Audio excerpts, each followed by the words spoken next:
claim under CPC.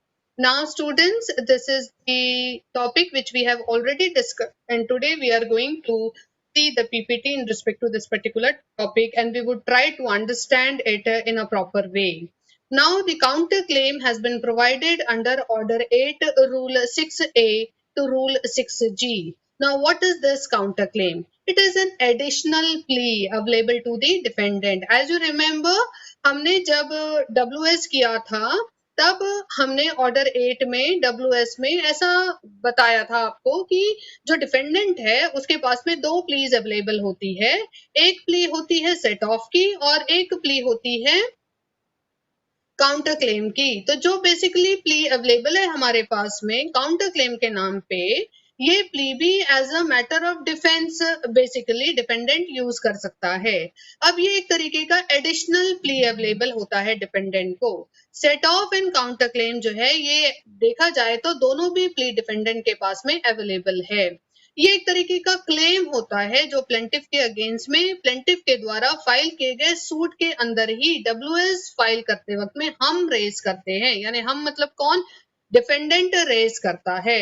Then in that case it is a cross action of the defendant. ये एक तरीके का क्या होता है, क्रॉस एक्शन होता है डिफेंडेंट का। डिफेंडेंट क्रॉस एक्शन कर रहा है मतलब कैसा कर रहा है, now try to understand. Plaintiff जो है उसने प्लेंट फाइल किया, कुछ स्टेटमेंट ऑफ एलिगेशन लगाए, ठीक है। डिफेंडेंट ने उसको आंसर किया। जब डिफेंडेंट ने उसको आंसर किया तो उसने, यदि मान लीजिए उसने भी प्लेंटिफ के अगेंस्ट में कुछ एलिगेशन लगाया कि माय लॉर्ड मैंने मान लिया कि प्लेंटिफ जो बोल रहा है उतना पैसा मुझे उसको देना है, लेकिन व्हाट अबाउट जो मैंने कुछ पैसे एडवांस के रूप में दिए हैं या मैंने उसको 4 साल पहले जो पैसे दिए थे लोन के रूप में वो तो उसने वापस ही नहीं किए। तो ऐसे वक्त में अब देखिए मैंने यहाँ पे आपको दो एग्जाम्पल दे दिए। एक, मैंने कहा कि मैंने उसको जो एडवांस दिया था उसका तो उसने जिक्र ही नहीं किया, यानी कि जो ट्रांजैक्शन को लेके प्लेंटिफ ने मेरे अगेंस्ट में सूट डाला है उसी ट्रांजैक्शन के रिलेशन में यदि मैंने कुछ उसको पैसा दिया था एडवांस के रूप में, तो ये जो सिचुएशन हो गई ये होती है सेट ऑफ। हम क्या कहते हैं, प्लेंटिफ का जो अमाउंट है उसमें मेरा ये एडवांस वाला अमाउंट क्या कर दो, हमारा अमाउंट सेट कर दो, सेट ऑफ कर दो, उतना अमाउंट उसमें से निकाल दो, बाकी रेस्ट में पे करने के लिए रेडी हूँ। इस तरीके की जो सिचुएशन बनी वो बनी सेट ऑफ की, ठीक है। काउंटर क्लेम की सिचुएशन कैसी होती है, काउंटर क्लेम के सिचुएशन में भी प्लेंटिफ जो है वो डिफेंडेंट के अगेंस्ट में सूट फाइल करता है, डिफेंडेंट WS फाइल करता है और WS फाइल करते वक्त में वो उसमें कुछ अपना क्लेम बेसिकली मेंशन करता है, और वो क्लेम जो है वो एक ऐसा क्लेम होता है जिसके अगेंस्ट में डिफेंडेंट जो है वो क्या कर सकता है, एक separate and independently suit file कर सकता था। ये वो क्लेम होता है जिसका इस पर्टिकुलर प्लेंटिफ के ट्रांजैक्शन से कोई लेना देना नहीं होता है, लेकिन डिफेंडेंट का ये क्लेम इसी प्लेंटिफ के अगेंस्ट में होता है, भले ही फिर किसी और ट्रांजैक्शन को लेके हो, लेकिन वहां पे डिफेंडेंट ने उस वक्त उस मैटर को फाइल नहीं किया, लेकिन प्रेजेंट में जो प्लेंटिफ ने सूट फाइल किया उसी का आंसर करते हुए डिफेंडेंट जो है उस पर्टिकुलर ट्रांजैक्शन को लेके आ जाता है। अब देखा जाए तो जब हमने basically joinder of cause of actions का लेसन पढ़ा था तो उसमें हमने पाया था कि एक मैटर में जरूरी नहीं है कि एक ही कॉज ऑफ एक्शन हो, there could be one or more of the cause of action available. It may be called as a, और इसीलिए हम इसको कह रहे हैं कि ये एक तरीके का क्रॉस एक्शन होता है डिफेंडेंट का। अगर मान लीजिए प्लेंटिफ ने सूट फाइल नहीं किया होता तो डिफेंडेंट जो है उसके पास में तो इंडिपेंडेंट राइट अवेलेबल है ना प्लेंटिफ के अगेंस्ट में सूट फाइल करने के लिए, बट उसने किसी वजह से उस वक्त नहीं फाइल किया।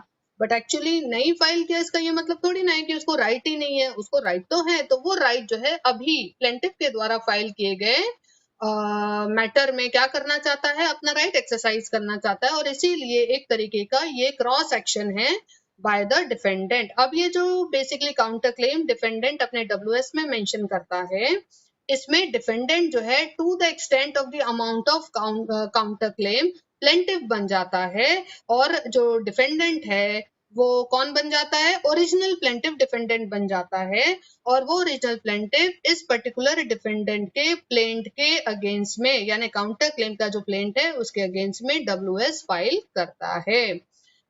It may be called as a cause of action occurring to the defendant against the plaintiff.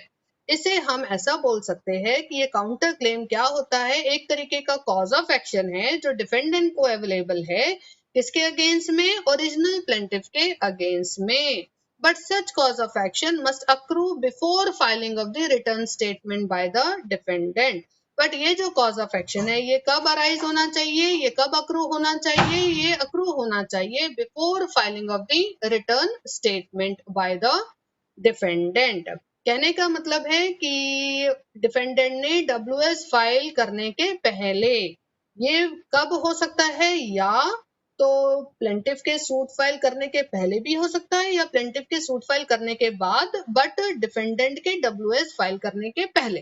तो इस तरीके का कॉज ऑफ एक्शन अगर अराइज होता है तो हम कहते हैं कि प्लेंटिफ के पास में प्लेंटिफ जो है उसने जो प्लेंट फाइल किया उसके अगेंस्ट में डिफेंडेंट डब्ल्यूएस फाइल करते वक्त में सेट ऑफ या काउंटर क्लेम इन दोनों को अपना as a right of defence करके यूज कर सकता है, जिसमें सेट ऑफ में प्लेंटिफ के अमाउंट में डिफेंडेंट का अमाउंट मर्ज हो जाता है, और क्योंकि ये छोटा अमाउंट है तो ये प्लेंटिफ के बड़े क्लेम में मर्ज हो जाता है, और जो रेस्ट ऑफ द अमाउंट है सिर्फ वही डिफेंडेंट देने के लिए लायबल होता है। बट सेट ऑफ और काउंटर क्लेम में एक ही डिफरेंस होता है कि set of basically same cause of action या सेम ट्रांजेक्शन को लेके हो सकता है, वेर इज काउंटर क्लेम में क्या होता है कि प्लेंटिफ का अमाउंट छोटा होता है, डिफेंडेंट का अमाउंट बड़ा होता है, छोटे अमाउंट में बड़ा अमाउंट मर्ज नहीं हो सकता है, और साथ ही साथ जो डिफेंडेंट है देखा जाए तो उसको ये राइट अक्रू हुआ है before filing of the petition relating to some another transaction between him and the plaintiff. Next is defendant जो है वो सेटअप कर सकता है counter claim only in respect of the claim dependent suit. Next is defendant must specifically state और use the word counter claim in his written statement. Important क्या है कि डिफेंडेंट जो है उसने स्पेसिफिकली स्टेट करना चाहिए या यूज करना चाहिए वर्ड काउंटर क्लेम, कहाँ पे, अपने रिटर्न स्टेटमेंट में। रिटर्न स्टेटमेंट जब वो फाइल कर रहा है तब डिफेंडेंट ने separately counter claim word use करना चाहिए। अगर वो काउंटर क्लेम वर्ड यूज नहीं करता है देन इन दैट केस उसको हम इम्प्लाइड है ऐसा नहीं मान सकते। तो हमको इसमें दो बातें पता चली, एक तो डिफेंडेंट जो है वो सेटअप कर सकता है काउंटर क्लेम केवल सिर्फ उस क्लेम के रिस्पेक्ट में जिसके रिस्पेक्ट में डिफेंडेंट जो है उसको राइट है इंडिपेंडेंट सूट फाइल करने का। दूसरी बात, डिफेंडेंट जो है वो स्पेसिफिकली स्टेट कर सकता है या यूज कर सकता है वर्ड काउंटर क्लेम अपने रिटर्न स्टेटमेंट में। नेक्स्ट इज काउंटर क्लेम जो है ये can not be raised after framing of the issues and closure of the evidence. Students, हमने जब फ्रेमिंग ऑफ द इश्यूज पढ़ा तो उसमें हमने क्या पढ़ा, फ्रेमिंग ऑफ द इश्यूज में हमने पढ़ा कि प्लेंटिफ अपने प्लेंट में क्या एलिगेशन लगा रहा है, डिफेंडेंट अपने रिटर्न स्टेटमेंट में बेसिकली क्या बोल रहा है, साथ ही साथ दोनों भी पार्टीज के जो एग्जामिनेशन कोर्ट कंडक्ट करता है उनके द्वारा फाइल किए गए डॉक्यूमेंट्स को कोर्ट देखता है, और इसी बातों को ध्यान में रखते हुए इश्यूज फ्रेम करता है। इसीलिए ये इम्पोर्टेंट है कि अगर डिफेंडेंट मानो काउंटर क्लेम बेसिकली क्लेम करना चाहता है या काउंटर क्लेम रखना चाहता है मैटर में, देन इन दैट केस उसने ये कब रखना चाहिए, इश्यूज फ्रेम करने से पहले रखना चाहिए, एविडेंसेस क्लोज होने से पहले रखना चाहिए, ताकि अगर काउंटर क्लेम के रिलेशन में भी कोई इशू है देन इन दैट केस वो डिसाइड किया जा सके along with the other issues between the parties. Next is case laws देखते हैं आज कुछ। इसमें है Rohit Singh versus state of Bihar का मैटर है। ये AIR 2007 सुप्रीम कोर्ट 10 में रिपोर्ट किया गया है। इसमें सुप्रीम कोर्ट ने ऐसा हेल्ड किया था कि काउंटर क्लेम जो है can not be raise after framing of the issues and closure of the evidence. अगर हम दूसरा केस देखते हैं तो इसमें दिया हुआ है रामचंद्र सखाराम महाजन वर्सेस दामोदर त्रिम्बक टांसाकले AIR 2007 का मैटर है। सुप्रीम कोर्ट 2577 नंबर के पेज पे रिपोर्टेड है। इस केस में डिफेंडेंट जो है उसने अपील नहीं किया था against has not appeal against the rejection of their counter claim, यानी उसका काउंटर क्लेम रिजेक्ट हो गया था जिसके अगेंस्ट में उसके पास में अपील में जाने का पावर था, बट वो अपील में नहीं गया. Therefore the remand of the suit for decision afresh would not be entitled defendant to pursue their counter claim afresh.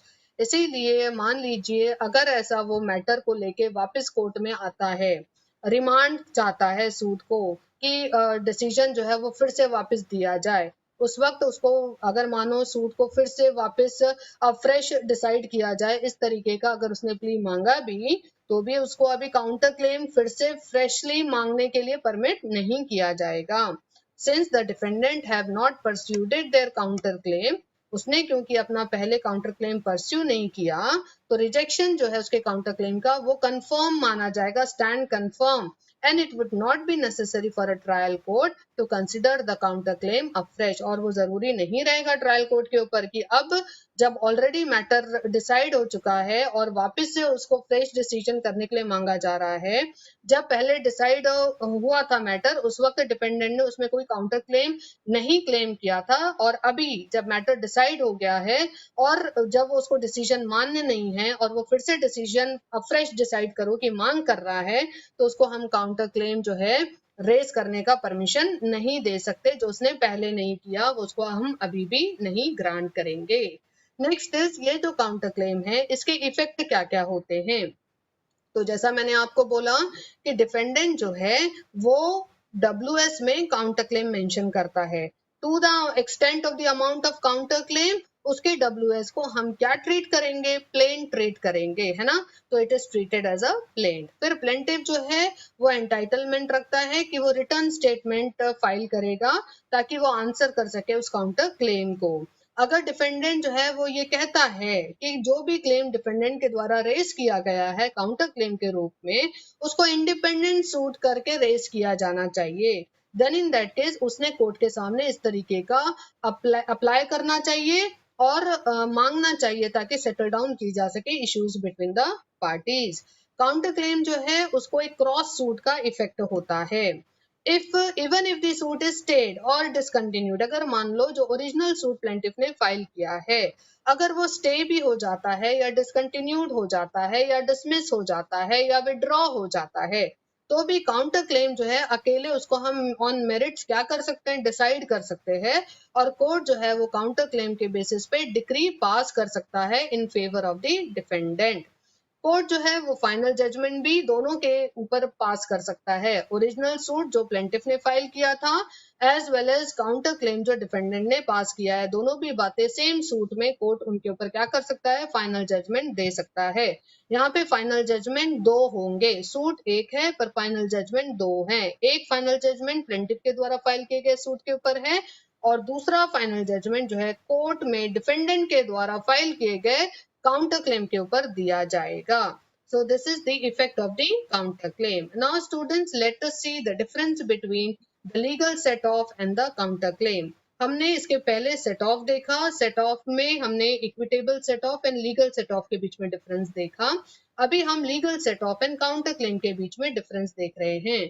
तो इस लीगल सेट ऑफ में क्या होता है, लीगल सेट ऑफ जो है ये एक तरीके का स्टेट्यूटरी डिफेंस है जो कि डिफेंडेंट को अवेलेबल है. काउंटर क्लेम क्या है, काउंटर क्लेम तो एक तरीके का बेसिकली क्रॉस एक्शन है. फिर लीगल सेट ऑफ में क्या होता है कि it must be for an ascertained sum और it must arise out of the same transaction.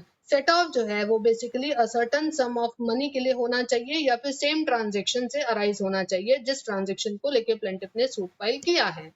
Counter claim जो है जरूरी नहीं है कि वो सेम ट्रांजेक्शन से ही अराइज हो, it may arise over some another transaction.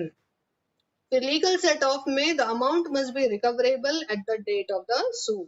Amount जो है वो रिकवरेबल होना चाहिए at the date of the suit. Counter claim में क्या होता है कि जो अमाउंट जो है वो रिकवरेबल होना चाहिए at the date of the return statement.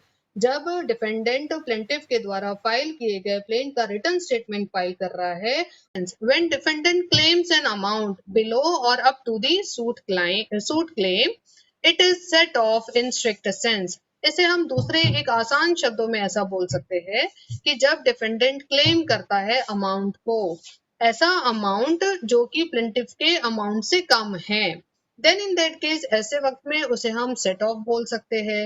लेकिन यदि मान लीजिए डिफेंडेंट का जो अमाउंट है वो प्लेंटिफ के अमाउंट से ज्यादा है, देन इन दैट केस उसे हम रियल सेंस में काउंटर क्लेम बोल सकते हैं। So student, this was actually the difference between legal set of and counter claim. I hope you have understood the concept. Thank you very much for attending this session.